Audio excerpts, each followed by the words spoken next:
Fala, confeiteiros, eu sou o Gabs e no vídeo de hoje nós vamos falar sobre algumas polêmicas gastronômicas da confeitaria.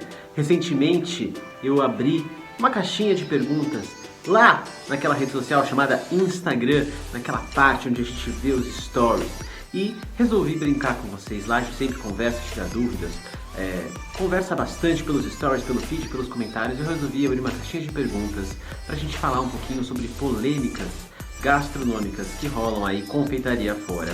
E vocês aparentemente gostaram bastante, repercutiu muito, tanto no número de perguntas e comentários, quanto depois nos directs, as pessoas rebatendo comentários às outras, que eu resolvi fazer um vídeo pra gente falar sobre 3 das principais polêmicas que foram citadas naqueles stories, pra gente comentar um pouquinho sobre isso.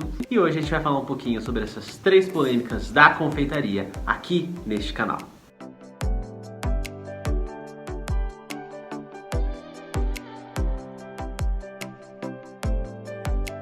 Se você não entendeu muito bem o que eu acabei de explicar na abertura desse vídeo, é só você começar a me acompanhar nesta arroba aqui lá no Instagram. O Instagram é a nossa rede social onde a gente posta outros conteúdos de confeitaria, outros vídeos, outras lives e coisas que acontecem por lá, e dicas e técnicas, stories, enfim. E às vezes a gente abre lá nos stories, que são aqueles posts que a gente vai passando assim rapidinho, um atrás do outro, que tem de um monte de gente toda hora, todo dia, e depois eles somem.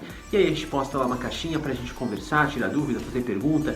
E aí essa semana eu postei uma caixinha de perguntas pra gente falar sobre algumas polêmicas da confeitaria e repercutiu bem legal. Resolvi fazer um vídeo sobre isso, pra falar das 3 principais polêmicas que foram citadas por lá e repercutiram bastante nas DMs. São coisas que a gente não vê, né? Porque às vezes uma pessoa comenta alguma coisa lá, eu reposto aquilo no Stories, e aí as pessoas rebatem aquilo comentando pra mim, só que quem tá do outro lado da tela ali, vendo os stories, não sabe do que tá rolando. Então, vamos falar sobre os 3 pontos que mais repercutiram. Eu vou falar o meu ponto de vista sobre eles, lembrando que cada um tem uma ideia, tem uma opinião sobre isso, e a confeitaria é assim, gente, cada um trabalha de um jeito, atinge um público diferente, trabalha de uma forma diferente.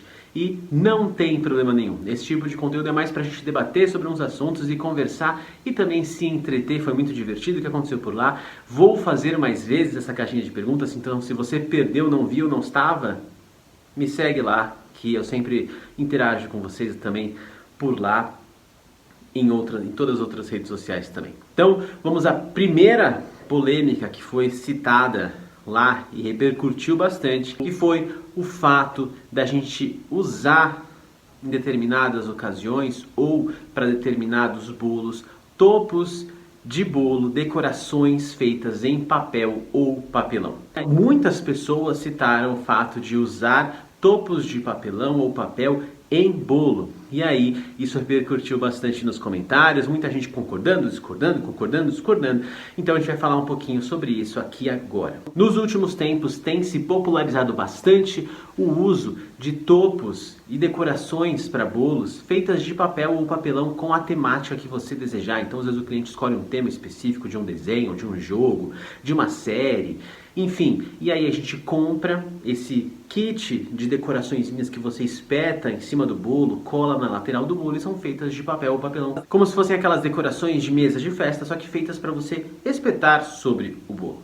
E aí, uma parte da confeitaria, dos profissionais, não gosta muito disso, porque acha que isso não é arte, que isso não é decorar o bolo, que isso não é ser confeiteiro. Porém, de outro lado, nós temos uma clientela que pede por esse tipo de produto. E aí?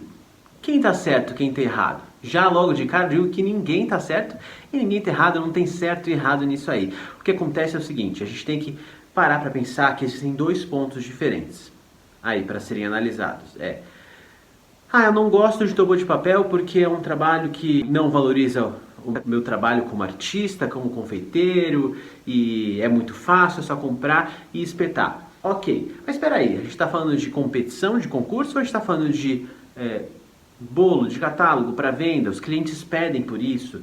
Então o que acontece? Um trabalho modelado em açúcar, modelado em pasta americana, trabalhado em bico, em glacê, em buttercream, exige mais tempo, exige estudo, habilidade de qualquer profissional da confeitaria que vá fazê-lo. E existe um público que quer comprar bolos decorados, que quer comprar bolos temáticos, que não pode, muitas vezes, pagar por esse tipo de trabalho. E aí o que acontece? Qual uma forma da gente conseguir trazer aquele cliente para a gente, fazer com que ele compre da gente e consiga pagar por um bolo temático?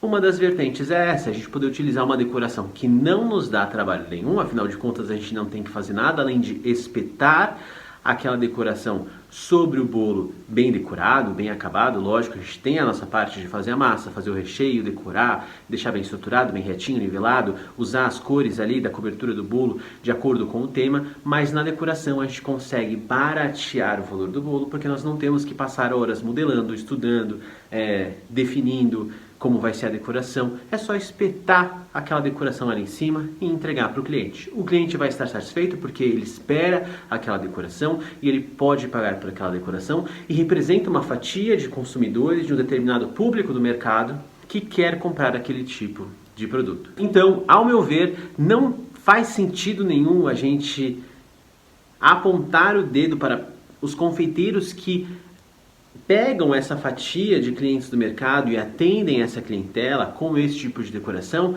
porque isso não diz respeito ao quanto ele sabe fazer de decoração. Pode até dizer, às vezes, um confeiteiro que está começando e ainda não se sente seguro em modelar, vende esse tipo de ideia para poder começar a vender e depois, com o tempo, de repente, começa a entrar com decorações modeladas, decorações comestíveis, enfim. Porém, isso não significa que ele não sabe fazer, significa que ele atinge uma fatia de clientes do mercado que paga por aquilo, espera por aquela decoração e está satisfeito com aquela decoração. Então, quando a gente diz que não acha legal fazer, a gente pode não fazer, não oferecer aquele tipo de decoração ou produto para os nossos clientes, mas entender que o profissional que faz aquilo não é menor do que nós que não de repente fazemos, só porque ele atinge aquele público com aquele tipo de produto. Não significa que ele não sabe fazer outro, significa que ele pega uma fatia do mercado que compra aquele tipo de produto, ou por gostar, ou por ser uma opção mais barata pela qual ele pode pagar. Não é desmerecer nem o produto, nem o profissional e nem o cliente. É uma vertente do mercado que tem uma demanda e que a gente pode sim vender. Segunda polêmica que repercutiu bastante lá no Instagram e que muitas pessoas mandaram para mim na caixinha de perguntas e eu respondi, não todas porque eram todas repetidas, respondi acho que uma ou duas daquele tema, e muitas pessoas replicaram mensagens para mim respondendo aqueles stories que foram repostados, sobre o uso exagerado de creme de avelãs e leite em pó nos doces por aí afora, bolos, doces, taças, enfim. Que aí tá todo mundo, nossa, só se faz isso, só se vende isso não é confeitaria, isso não é ser confeiteiro. E aí temos também uma outra grande polêmica, porque também temos dois grandes lados para a gente poder enxergar e colocar na balança e entender, será que isso faz sentido? Será que a gente tem que dar hate nessa polêmica da confeitaria? Ou será que a gente tem que entender? Será que a gente tem que abraçá-la? Será que a gente tem que empurrá-la para fora da nossa confeitaria, do nosso ateliê? E eu também tenho uma opinião bastante ali ponderada sobre isso, que é o seguinte: concordo que hoje a gente tem um excesso de produtos que são vendidos apelando para aquela coisa exagerada do creme de avelã escorrendo, do leite em pó caindo por cima, do brigadeiro colocado ali numa quantidade exagerada. Porém, para um pouquinho e pergunta uma coisa: tá vendendo? As pessoas querem esse produto? As pessoas querem esses sabores?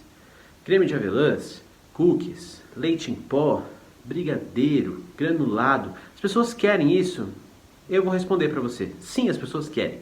Estou te falando isso porque eu, além de criar conteúdos e dar aulas e cursos online e presenciais, eu também vendo produtos, bolos, ovos de Páscoa, barras de chocolate, enfim.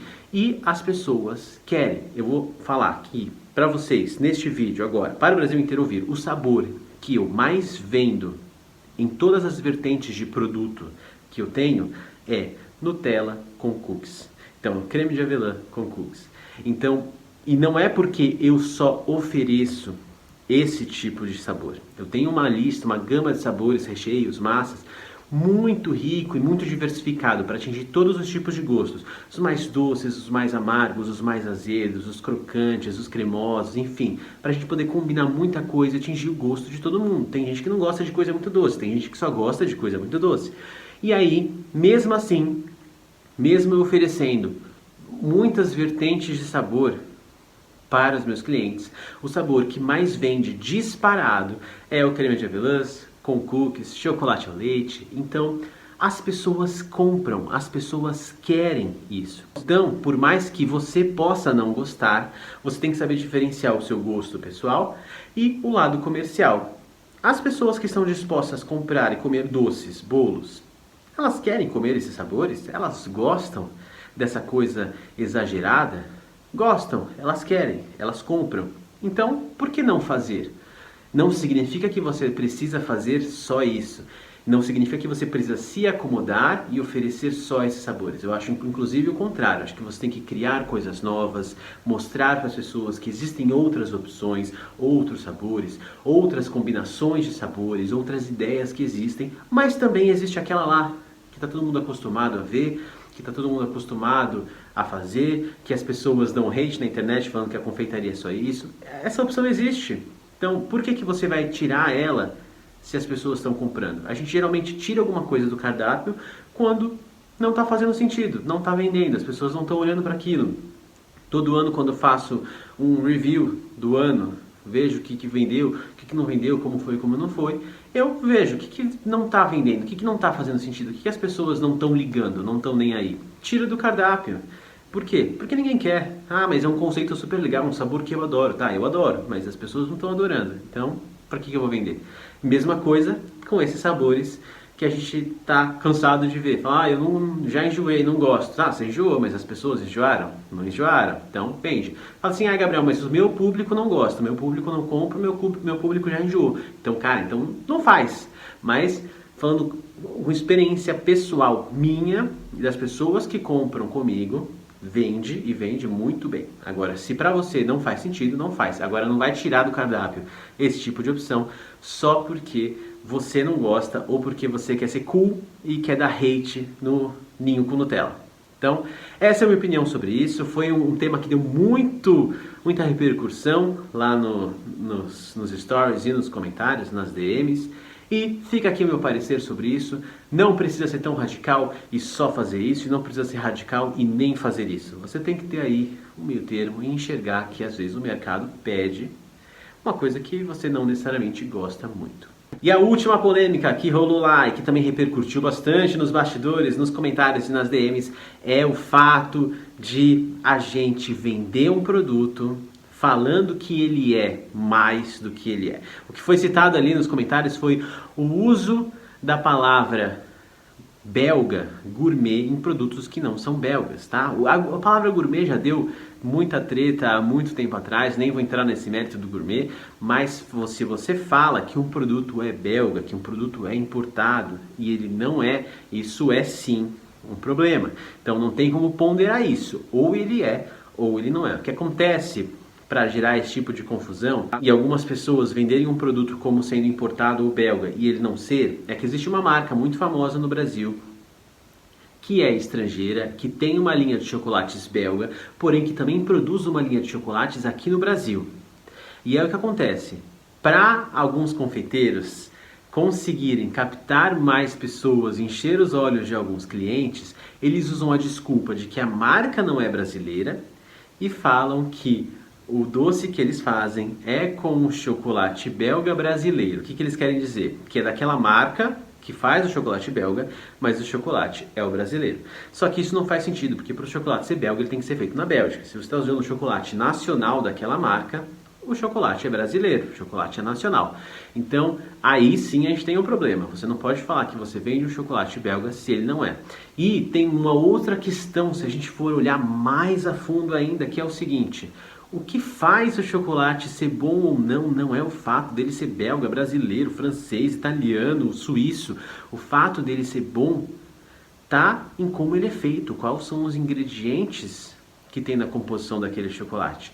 E a questão da gente desmerecer um pouco o produto nacional primeiro, a gente tem mania de supervalorizar o que é de fora. E segundo, que a legislação do nosso país permite que o chocolate produzido no Brasil, para ser considerado chocolate, ele pode ter uma porcentagem de gordura vegetal na composição e ainda assim ser considerado chocolate. E isso faz com que a qualidade do nosso chocolate caia, além do uso exagerado de açúcares e aromatizantes artificiais, o que faz com que a gente consiga produzir o chocolate em maior volume e em menor preço.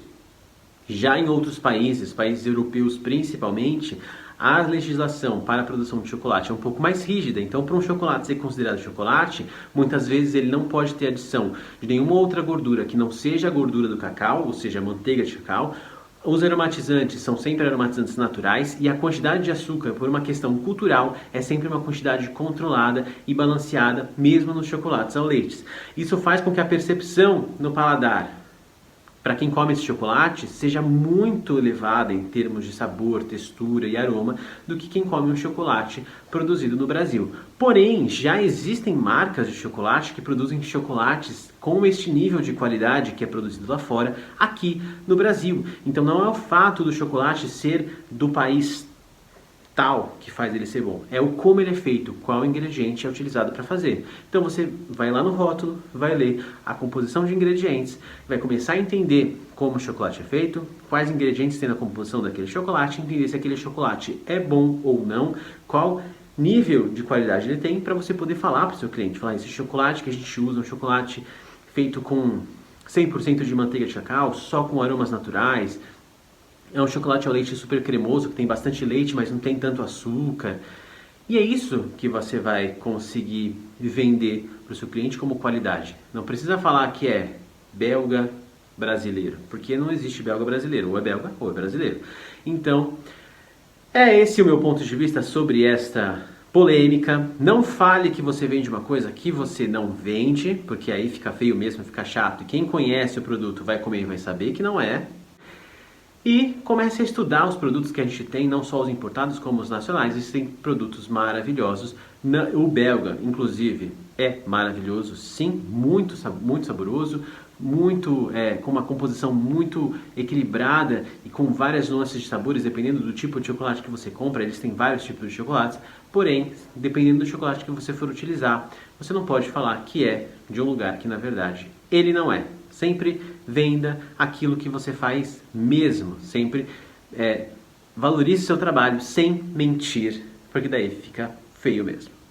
Se você gostou desse vídeo, dá um like aqui embaixo, se inscreve nesse canal e compartilha este vídeo e este canal com quem você sabe que pode gostar desse tipo de conteúdo que a gente faz aqui. A gente se vê aqui nesse canal todas as quartas e sábados ao meio-dia, mas me segue lá nas redes sociais que eu também posto conteúdo de confeitaria todo dia, toda semana, e entra no meu grupo no Telegram clicando no link aqui na descrição do vídeo, onde eu posto dicas, técnicas, receitas e apostilas gratuitas com as receitas dos preparos que a gente faz aqui nesse canal. Muita gente me fala, passa a receita, me passa as medidas, você põe aqui na descrição. Tá tudo lá no grupo do Telegram. Clica no link, entra no grupo, é de graça e você acessa todo o conteúdo. Então, um beijo para todo mundo e até o próximo vídeo.